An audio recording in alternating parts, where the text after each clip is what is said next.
আসসালামু আলাইকুম। আলহামদুলিল্লাহ। তো আজকে বিকালে আসরের আজানের পরে আমরা চলে আসলাম। মূলত আমাদের ধানের ভুঁইতে আপনার মাজরা পোকায় আক্রমণ করছে। তো যাদের মাজরা পোকায় আক্রমণ করছে, বিশেষ করে ধানের জন্য এটা কিন্তু খুবই মারাত্মক একটি রোগ, এবং এটা প্রতিরোধ করার জন্য আমরা সাধারণত যেটা ব্যবহার করছি, সেল্টার নামের একটি ঔষধ, সাথে জেনটেক পাতা। সাধারণত এক ঢমে এক পাতা জেনটেক পাতা দিয়ে দিলেই হয়ে যায়।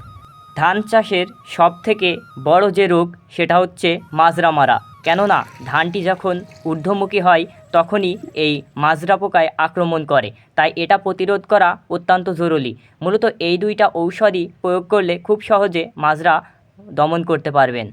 বিশেষ গাইডলাইন ইস্যুর কারণে কতটুকু পরিমাণ দিবেন সেটা আমরা দেখাতে পারছি না। বিশেষ করে পাউডার ঔষধ জাতীয় যে ঔষধগুলো রয়েছে সেগুলো মেশানোর জন্য আপনারা বোতল ব্যবহার করতে পারেন। বোতলের সাহায্যে খুব সহজে আপনারা এটা দিতে পারেন। বিশেষ করে এখন চলছে রোজার মাস, আর এই রোজার কারণে আমরা সাধারণত আমাদের ঔষধটি সকালবেলা দিতে পারছি না, কেননা অন্যান্য কাজ থাকে। এজন্য আমরা বিকালের সময়টা বেছে নিয়েছি। আর এই সময়টা সাধারণত পোকারা বিশ্রাম নেয়, আর এই সময় ঔষধটা দিলে রাত্রের বেলা যে পোকাগুলো আপনার ভুঁইতে আসা যাওয়া করে সেগুলোও কিন্তু মারা যাবে। বিশেষ করে আমি শিশিরকে নিয়ে গিয়েছিলাম, এবং ওই সাধারণত আজকে আমাদের ধানের জমিতে ঔষধটি দিয়ে দিয়েছিল।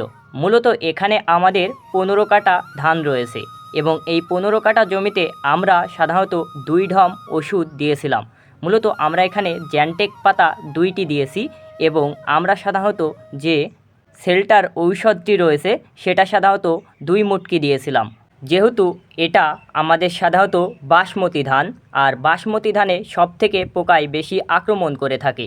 ছোটোবাবু ধান যদি আপনারা চাষ করেন এতটা কিন্তু পোকায় আক্রমণ করে না। বিশেষ করে আমার এই বাসমতি ধানে সবথেকে বেশি আমি দেখতে পাচ্ছি অন্যান্য পোকায়ও আক্রমণ করছে। মূলত আপনাদেরকে ধাপে ধাপে দেখাবো যে বাসমতি ধানে আপনারা কিভাবে চাষ করবেন এবং কখন কি ঔষধ প্রয়োগ করবেন। সেগুলো কিন্তু সবই আমি আপনাদেরকে দেখানোর চেষ্টা করি, এবং সেগুলো শেয়ার করি। কখন কি সার প্রয়োগ করেছি সেটাও কিন্তু আপনাদেরকে দেখিয়েছি। আপনারা সকলেই আমাদের জন্য দোয়া করবেন। আসসালামু আলাইকুম। আল্লাহ হাফেজ।